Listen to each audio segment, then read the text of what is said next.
Hello, everybody, and welcome back to this week's episode of Reclaiming Me.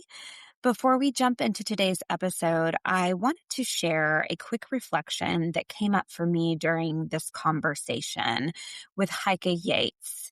She came on the podcast to talk about midlife, pursuing your spark, and I kept thinking about something that Brene Brown writes about, this idea that what we often call a midlife crisis isn't really a crisis at all.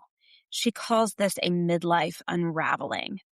And for many of us, the first half of life is about building and performing. We're proving ourselves in all of these different roles professionally, in our families, in our communities. And we get really good at staying productive, staying responsible, and holding everything together. And for some people, especially those who grew up with chronic stress, chronic trauma, or the kinds of experiences that lead to complex PTSD, this drive to perform and stay in control isn't just ambition. It is survival. Hyper independence, perfectionism, caretaking everybody else, staying constantly busy, those can be the very strategies that helped us get through earlier parts of life. But somewhere in midlife, particularly for women in the early 40s, those strategies can start to feel really heavy. And Brene talks about this moment when the armor that we built to protect ourselves starts to crack. So the coping mechanisms that helped us survive and succeed no longer work the same way. And that's where this unraveling begins. And what I appreciated about my conversation with Heike is that she sees this stage of life not as a breakdown, but as a turning point. This is a chance to reconnect with parts of ourselves that may have been buried under years of responsibility, pressure, protection. And Brene even reframes this midlife as midlove. So the idea that the second half of life is really about learning to live with more honesty, more courage, and more compassion for ourselves. And so that's exactly what today's conversation explores. So I hope you enjoy it. And let's get into my conversation with Heike. Welcome to Reclaiming Me, a trauma-informed podcast helping women with complex PTSD heal the lasting impact of childhood attachment wounds from parents and caregivers, so you can finally release people-pleasing and perfectionism and learn to trust in relationships, beginning with the one you have with yourself.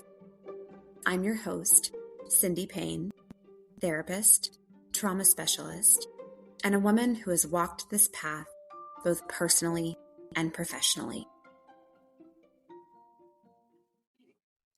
Welcome back to Reclaiming Me, everybody. I'm so excited for today. Today, we are talking about something that I see so often with the women that I work with, the moment when what used to work in life suddenly does not work anymore. And many women, they reach midlife and they feel exhausted, stuck, or disconnected from themselves. And if you grew up people-pleasing or striving for perfection to feel safe or loved, those patterns can make it even harder to take care of your own needs. Today's guest, Heike Yates, is a midlife fitness expert, coach, author, and host of Pursue Your Spark podcast. She has spent more than 35 years helping women rebuild strength, energy, and confidence in ways that actually work in real life. In this conversation today, we're going to be talking about why midlife can feel so disorienting, how people-pleasing and perfectionism show up in our health habits, and how women can start rebuilding trust with themselves, just one small step at a time. So, Heike, I'm so glad you're here with me today. Thank Cindy, you. the pleasure is all mine. Thanks for inviting me. Yeah, wonderful. So I really just want to start with your story, and you can share as much or as little as you feel comfortable sharing. So tell us and kind of get us oriented to you. So hi, I'm Heike Yates. I'm from Germany originally. Germany. I thought I heard an accent in there. So that people are like, "Oh, Heike, where does that come from?" It's usually the first question that I get when Yeah. people meet me. So I'm originally from Germany, and I moved to United States over 40 years ago on my quest for freedom, independence, and adventure. Hmm. That was my goal, and I decided that I want to be smart about it and get a job before I come to the States. And I did not necessarily want to be a nanny, and said, let's get a job. So I was working for the Foreign Service here in Washington, D.C. And this is how my adventure started. I was super excited. I had learned more English and I was ready to embrace the world. And within the first year, I met my first husband, who was just as adventurous as I was. And Hmm. long story short, we suddenly got pregnant, how that sometimes happens. Yes. And so I was suddenly pregnant, and Hmm. this is not how I planned my life to go. I had expected to go from Washington, D.C. to maybe Dubai, to maybe whatever other country the Foreign Service would send me, all around the world traveling. Hmm. But that put a hard stop on those travel plans, and they then became more a mother adventure. And when I so I was pregnant, my doctor said, "Take care of yourself. Eat bombs, rest." It's not like nowadays where women are encouraged to exercise and stay healthy during their pregnancy. And so I gained a huge amount of weight. I gained 50 pounds with my firstborn, Hmm. and I had no idea how to lose the weight. I really had no idea. And back in the days, the the diets, just like now, the diets are everywhere. They promise us quick fixes. Within 6 weeks, you lose a lot of weight and you will be just like new. And we all still buy into those myths, which we Yeah. must crush those myths that Yes. this is just not a long-term success. And so I started with the cabbage soup diet. Oh, how Mm. delicious. Oh my Oh, God. right. You eat cabbage soup every day, all day for I don't know how long. And Oh. your Scarsdale diet was very popular back then. Hmm. And nothing moved. I would lose a couple of pounds, but nothing really moved. And a friend of mine who's also was a new mom, she says, "Well, there are fitness classes that are taught up in the church that are organized by the YMCA, and they do everything for us to get back in shape. They have music; it's almost like dancing, and they do something for our flabby tummies." I was like, "Okay, I can try this out." And the good thing was they also had childcare. So Ah. we could bring our babies, drop him off with this lady at the church, and she would tend to them for an hour, and we could just go to the class that was Hmm. in the church basement. And back in the days, the teacher would show up, which I later did as well, showed up with a boom box, with a cassette tape that we Yes. all mixed ourselves, and everybody brought a rolled up mat and 3-pound weights. And I had nothing. I just had a mat, and I'm like, I don't know what to expect. Sure. And it was so much fun. It was like, and it was called dancercise back then, and most people would probably recognize it now as Zumba, Yes. but it was dancercise. There was weights, there was camaraderie. We were hanging out together, laughing and working on our tummies and feeling really good afterwards and making new friends throughout the class. And after several months of taking the class, and it was my 1 hour a day where I put my foot down. This is where I'm going. No Hmm. excuses. Oh, I have a meeting. I need to do something. No, this is where I went. And then they asked me to become a teacher because I moved so well in class. And I had always said, coming from Germany, that I would not in a million years hop around, air quotes, Yeah. hop around in front of all these people. Well, guess what? I ended up hopping around in front of all those people. And I just loved it. And, as I continued my fitness journey, initially I was teaching those dancercise classes. Then I really enjoyed it, and became pregnant 2.5, 3 years later with my daughter Melanie. And I was like, I want more. So I started teaching pre and postnatal classes Oh, back wow. then, where you Yeah. could bring your baby. You could be pregnant or both, and you would exercise. And that was another part in my journey that I said, oh, this is where I grow now. Then the phase was over. And I said, what is next? I said, Mhm. I want to learn how to build more muscles because I started learning how important it is to have muscle mass, to be strong, Mhm. especially when we're lifting our kids around. You're like, oh my God, you weigh 35 pounds. Lordy Lord, do a Yes. squat with me. Right. And it became just, one step after another. So I became a personal trainer and I could help people or women in particular, help women be stronger, learn what makes sense for their bodies. And of course, as my career progressed, I got older and my clients aged with me. So Mhm. during my weightlifting days, I finally became a bodybuilder because I Mhm. wanted to know what it would be like to put as much as possible, humanly possible, put big muscles on women. Now, I did not know back then that women did not want to go big and huge. They Right. want to be lean and strong and toned. But it was a good experience to learn how to build muscle mass, how to eat better, which also tied in with my sports nutrition certification, Mhm. how this all ties together with the bodies before us. And so as I progressed in my journey, I also then said, okay, I'm done with bodybuilding. I've learned this part. And then I got into endurance running. I said, all Mm. right, I why not run a marathon? I'm Yeah. like, okay. So I learned how to coach runners. I am a certified running coach. So I said, all right, let's learn everything there is to know about running, which tied in beautifully with my philosophy of you must stretch. Ah, You okay. must eat healthy. Mhm. And so it Mhm. all tied together. So in the end, I ended up running a 50-mile JFK 50-miler race Wow. just to see what happens. What happens when people are put through the ringer, which means most people do not run a 50-miler. Sure. They're like a 5K, maybe a marathon is pushing it, and that's okay. But all the stuff I learned just tied into what the goals were. Then I could Mhm. coach my people in my running group and teach Yeah. them about better form, better alignment, using Pilates as the backdrop for all of the fitness related activities. Mhm. And that took me into the phase where I started having extreme knee pain. And the doctor said, well, you need knee replacement. And I was like, oh, no, no, we're not going to go there yet. We're doing Pilates, we're doing strength training and all these wonderful things. So I ended up learning to swim because I became I did what's called a duathlon, a run bike Mhm. race, Mhm. and the knee wasn't too bad, so I could kind of make it through. And I placed to be participating in the Milwaukee Championships for triathlon, which Wow. meant I had to learn how to swim.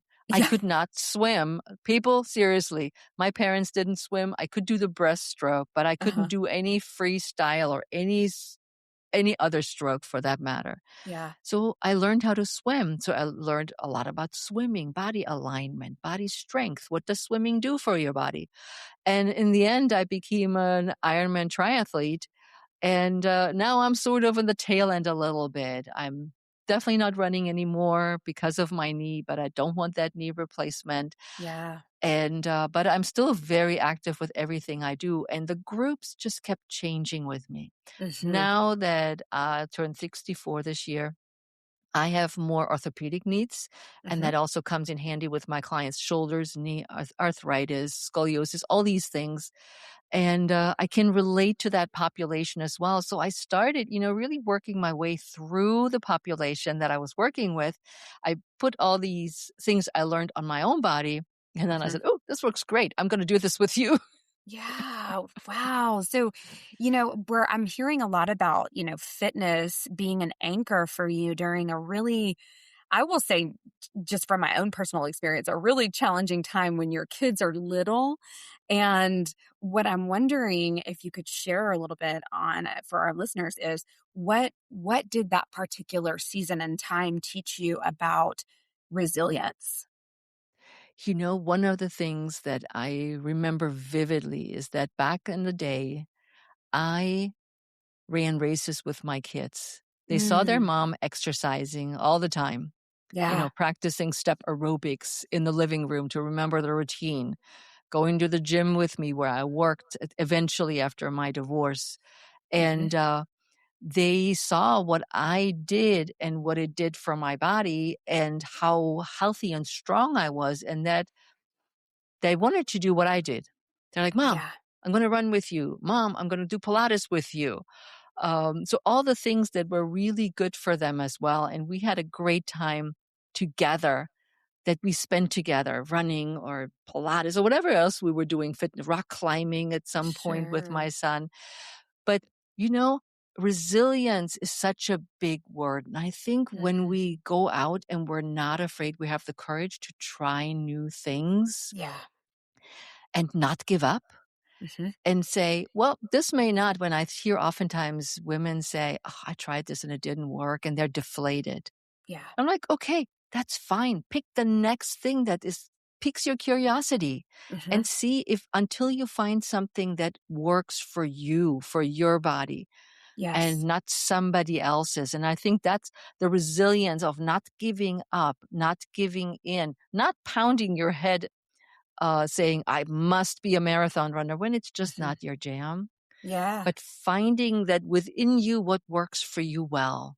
Yes, beautiful. I think what you're speaking to is choice, right? And how so many women, especially those that I work with specifically who maybe have some complex trauma backgrounds, Yeah. look at their health as just that physical lens that we've been taught to look at it through, right? But what I'm hearing from your story is there were many collective moments along the way, and I'm wondering if there's one that sticks out to you where you can go, oh, this is just so much more about or so much more than just physical health. The moment I had to give up running, Ah, interesting. because I feel at that point I identified as a runner, and many people use, as you just said, exercise Mhm. as an means to an end, and saying, "Oh, I don't feel well. I'm going to run my heart out. I'm exercising so hard that everything will be better." Yeah. And it oftentimes backfires. Mhm. And when I had to give up running, it's now 3 years ago, I had a choice between that final, "Okay, you gotta get a knee replacement. You have to Yeah. do it," or you have to stop running. Mm. And it was a hard choice. Yeah. And I said, let me see if I can still I've been fixing my knee and I've been helping my knee, and I got help from physical therapists that knew what they were doing and other practitioners. And I said, well, can we save this for a while longer? Eventually I probably will need a knee, but I don't think I'm ready for it yet. And the first year Mhm. giving up running was the hardest thing for me personally to wrap my head around. Yeah. I was no longer a runner. What does it make me? Mm. I'm like a nobody now.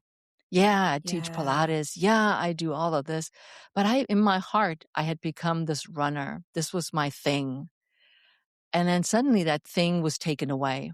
Mhm. And you don't know where to go. Yeah. I, I could have gotten that knee replacement and still would have not chosen to run on it. Some people do, Mhm. but I want that artificial joint to last for as long as possible. Right. Yes.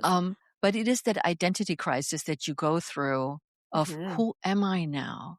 Yeah. And it took me a whole year to wrap my head around it that walking is fine, hiking is great. I'm not losing my fitness level. I am not suddenly turning into mush physically, but Mhm. that I can identify with something else. And I think sometimes that we identify too hard with something. Yes. I am this. This Mhm. is the only thing I am, and not give ourselves credit for all the other things we're doing well. Yeah. That's huge. I'm so grateful that you touched on that because, again, most of my clientele are recovering people pleasers, perfectionism, and that started way back in childhood, Yeah. right? And so as we age, I hear you talking about giving up something that has felt like your identity.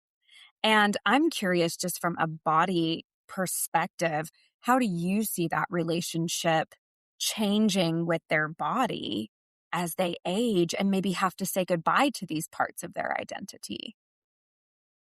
It's so difficult for so many women. Yeah. And I think it stems from social media. Oh, yes. Nobody is, none of our friends, none of your friends, none of my friends are going, oh, look at you. You got big hips and a big butt. Mm-hmm. They're like, oh, man, look how strong you are. Oh, you just did this walk. Oh, you did pull-ups or whatever else people are doing. They're Sure. seeing the value of what our bodies can do and not the artificial layer of what social media tells us we should look like and we should strive for. Mm-hmm. And so we embrace that. And I think the fitness industry has a huge part of that blame Mm-hmm. that if you do this for 6 weeks, you will lose that belly fat. Or you will have this and that achievement. Mm-hmm. And it's not the case.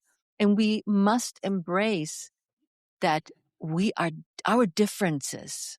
Yeah. That what works for you, Cindy, doesn't work for me. And that's okay. Mm-hmm. And that my body will never look like your body. And that is okay. Yeah. And instead of striving for these made up goals, and remember Twiggy was the thing and we all were Mm-hmm. starving ourselves and not Mm-hmm. lifting or exercising because we wanted to be as skinny as possible. Yeah. Or Marilyn Monroe was a very voluptuous person. Mm-hmm. And that was the thing we were striving for because somebody said that this was our beauty ideal, not our health ideal.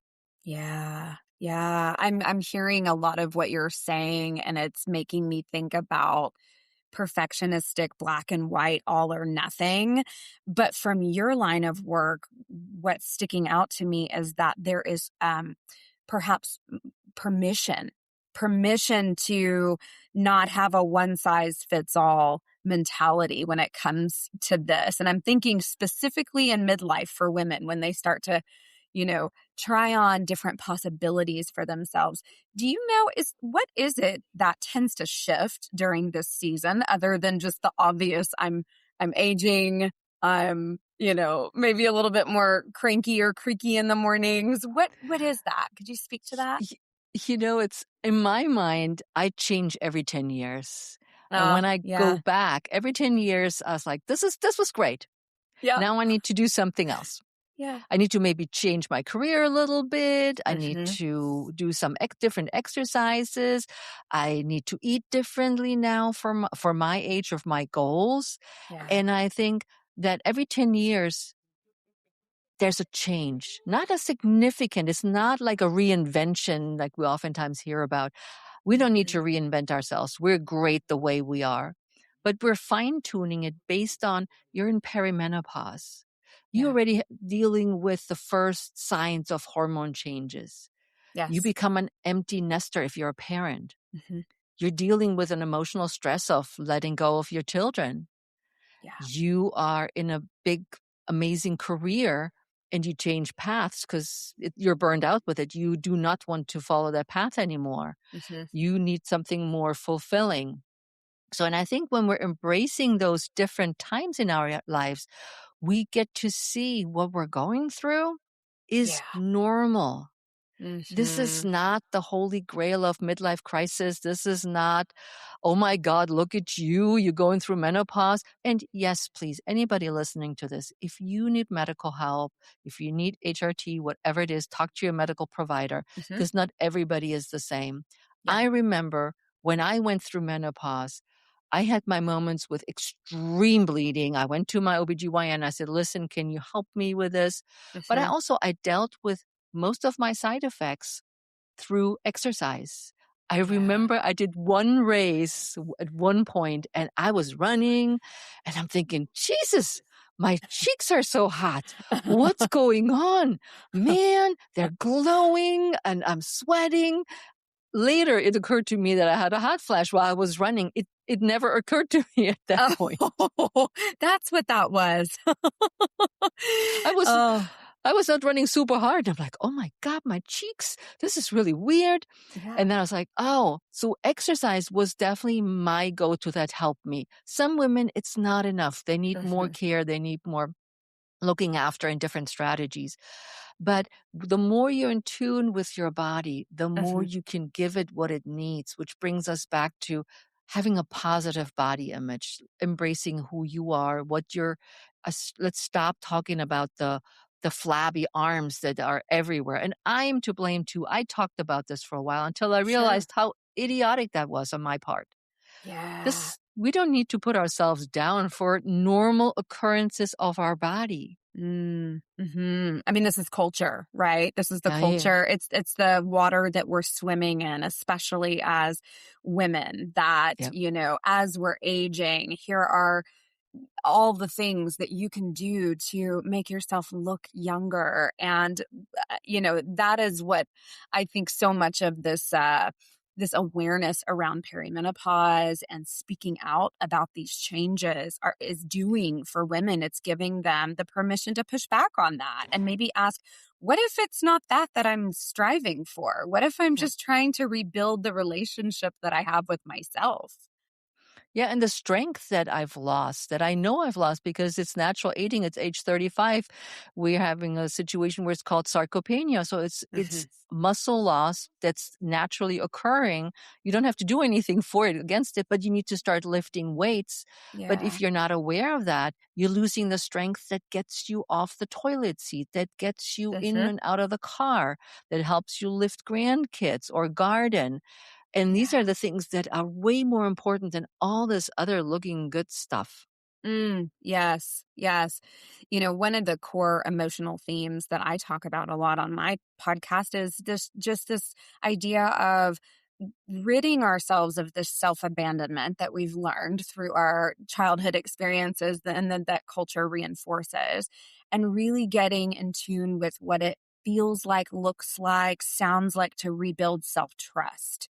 And Yeah. for someone who has spent um, you know, maybe decades people pleasing, I'm speaking for myself, or performing for approval, right? Yes. Where does that rebuilding actually start for women? So maybe a different way to ask this is, what are some small ways that women can begin listening to themselves again?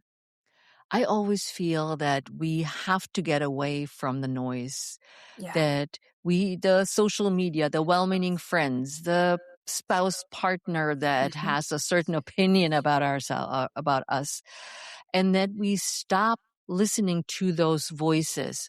Because I always say what we need is already within us, and we Hmm. keep burying that for the good of other people, for the grandkids, for the aging parents, for the friends or the girlfriend that looks amazing, and we want to look and compete with that girlfriend and compare ourselves, with ties in also with the themes that you're talking about, the comparison trap Yeah. that I talk about in my book as well. Yeah. And it's be quiet, step back. And I don't know about your clients. Yeah. Yeah, we're talking about you guys.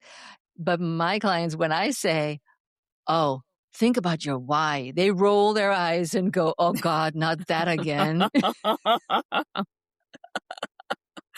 Yeah, because what is that? What is that response? It's like, oh gosh, do I have to? It's something that I have to figure out, How or many something that whys I is have she to going to own. ask me this? How many whys is she going to ask me this times? The 5 whys or just the one this time?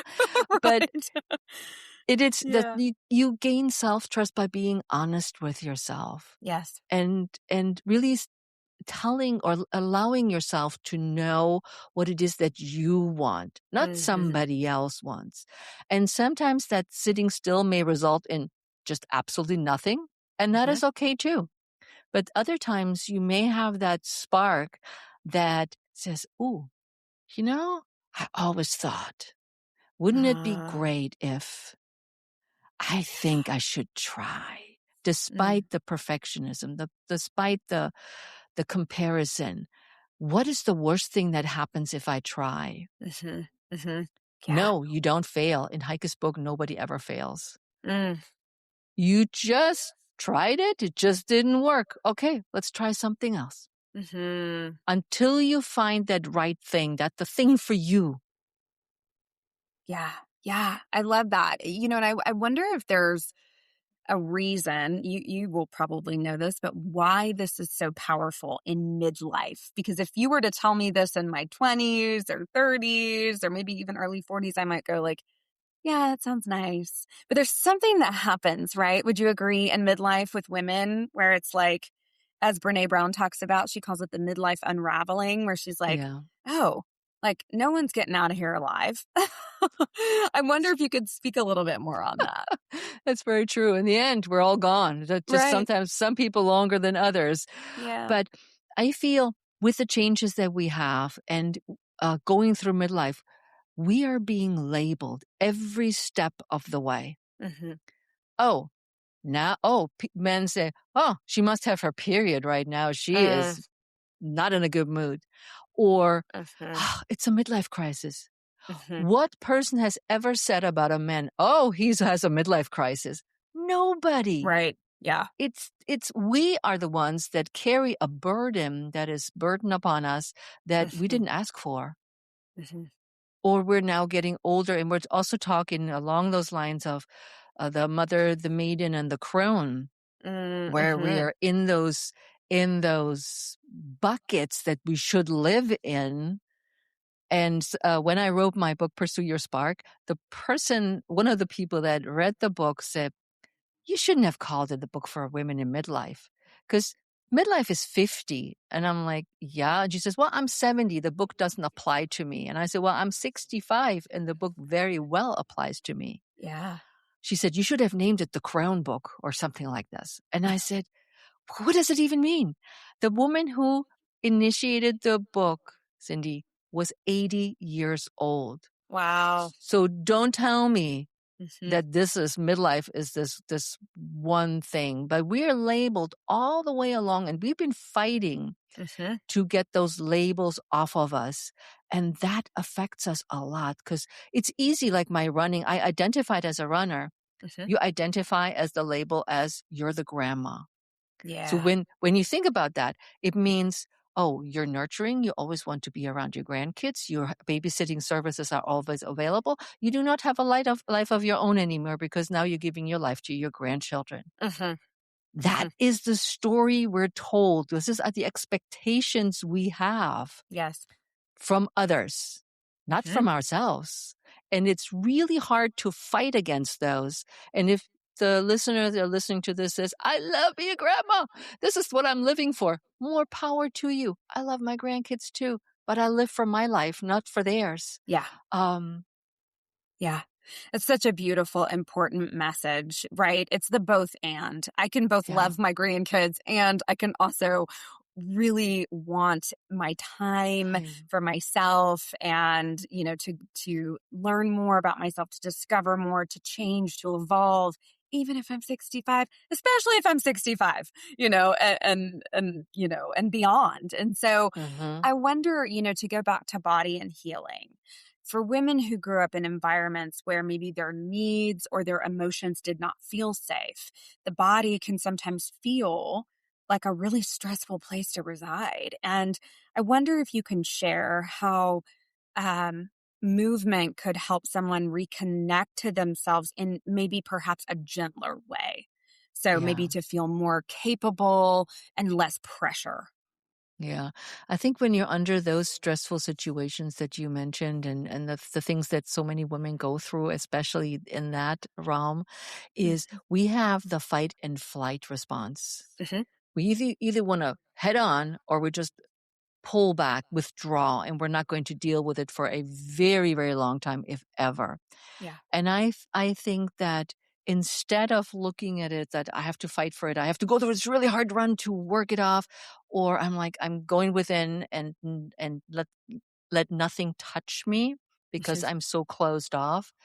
A good way to go is, I believe, and I teach this in Pilates as well, is breathing exercises. Yeah. Breathe. This is Yeah. the most simplest thing you can do to release stress, anxiety, uh, any kind of emotions. And how many of us have stood in the shower Mhm. screaming in the shower or crying to let go of emotions that we're stuck with, Yes. that are not letting go? And to let go of this, shower is always a great place to do that, I believe. But Yeah. Yeah. the simpler sense would be just breathe. And I know you guys may think, breathing, come on, Heike. That's like nothing really. I want something more. But something more may backfire. Yeah. Get the breath under control. How often have you sobbed and held your breath Hmm. and couldn't breathe? Yeah. How many times have you held your breath when you were upset or angry, Hmm. frustrated? Hmm. Let's learn to breathe through these emotions and then build on top of that. Yeah. Yeah. And, that's again a beautiful place to start because if you think about it for women, the messaging, I think, a lot of my clients have experienced this is we've been culturally conditioned to Yeah. hold it together, to carry the emotional labor, to contain yourself, that, a powerful woman, a strong woman has total control at all times and is really, but also delicate. Like, don't be Yep. too rough. Don't be too much of this, right? So there's a lot of inadequacy, fear of inadequacy floating around there, right? So Mm, I love getting back to the source of life, the source yeah. of our life, breath. Yeah, it's Very, beautiful. very simple and nothing complicated because if Mm-mm. you're under duress already, you don't need more. Yeah, You need less. Strip right. it away like an onion, like, layering your feelings, peeling the onion away, making sure that everything's attended to and not ignored, which so many of us tend to do too. If I don't think about it, if I don't mention it, if I block it in my Mm. mind, I'll be fine. Yeah. Yeah. And I was thinking about as I was, listening to some of your podcast episodes, I was thinking about, just this idea of rebuilding because I know Mhm. yours is a story of reinvention and rebuilding many times over. And if someone listening right now feels disconnected from themselves, let's say, and overwhelmed by the idea of starting over, what is a small step that they could take, maybe this week even, to begin rebuilding their spark? Let me tell you guys, you never start from scratch. You Mm, never start over. Again, we are made to believe if something didn't work out the way we planned, we failed, and now it's time to reinvent. Now it's time to restart over, and everything, all our efforts that we have made in the past suddenly become null and void. mm, mhm. So the one thing I want you to think about is, what is the thing that you know you're good at? Yeah. It may be gardening. It may be writing. It may be knitting. It may be cooking some awesome meals. Mhm. What is one thing that you feel good about doing? Yeah. Do more of those things. Yeah. Really dive in to learn more about it, learn more about the craft, get involved with yourself and your thoughts, do some research, really give it some time, but you're never starting over because you've learned from the past experiences. Sometimes things you don't want to learn, but it is what it is. Life has its ups and downs. Sure. But Yeah. start with something that you know. And there is one thing we all like to do. So don't give me, I don't know. So Yeah, we all have something. We all have that one thing that sparks joy, curiosity, courage, in curi- us. and curiosity is one thing that I write also in my book, Pursue Your Spark, about is something we all have. Yeah. And this is also goes back to, and when I talk about women are dimming their light. Mm, They're not going out there. They're afraid. They feel mhm, guilty. They have all these emotions why they shouldn't pursue that spark, or explanations. And I don't want to even say excuses, mhm. but you can do it. Yeah. Yeah. I love this. Can you expand just a little bit more on good enough? I love this idea of, like, sometimes I call it my C plus effort as a recovering perfectionist myself. C plus. What does good enough or C plus self-care look like in this season of life? Good enough is anything that doesn't stress you out. Yeah. Today, for instance, I have a lot of appointments and stuff going on, but I Hmm. wanted to make some time for me. So Monday is usually where I do my physical therapy exercises and my TRX, which is a piece of equipment that Hmm. I have. And this is what I did. And then after 20 minutes, I sort of lost my spark a little bit. I was like, that's good enough today. I Yeah. could do another 10 minutes, but today is good enough. So Yeah. good enough is where you don't feel exhausted. You don't feel stretched thin. You don't feel overwhelmed. You don't feel stressed about it. It's Hmm. good enough to do something small, to your Yeah. baby steps. And the best thing is the world's not going to collapse. Your No. body's not going to just wither away, but you will have time for recovery when good enough leads to recovery and rest. Yes. Oh, I love that. That just feels so much more soft and accepting and compassionate. And I think very fitting for this stage of our lives. And, if a woman is listening and realizes perhaps that maybe she has spent her life being who everyone else needed her to be, which is so common, what would you want her to know about reclaiming her spark now? There is space for you, and it's Yeah. not too late. You can claim that space and that spark. You Mhm. may not feel like gutsy every day to do that. Sit with yourself, find the time when you feel gung ho and gutsy, and then start to peel things away that number one, you could delegate. Number two, don't no longer serve you. Mm, Let's stop hanging on to things that we know, like outdated diets. yeah. It's like, okay, let's get rid of the diet philosophy that makes us feel safe, but really doesn't produce anything in the long run other than frustration and anxiety. Mhm.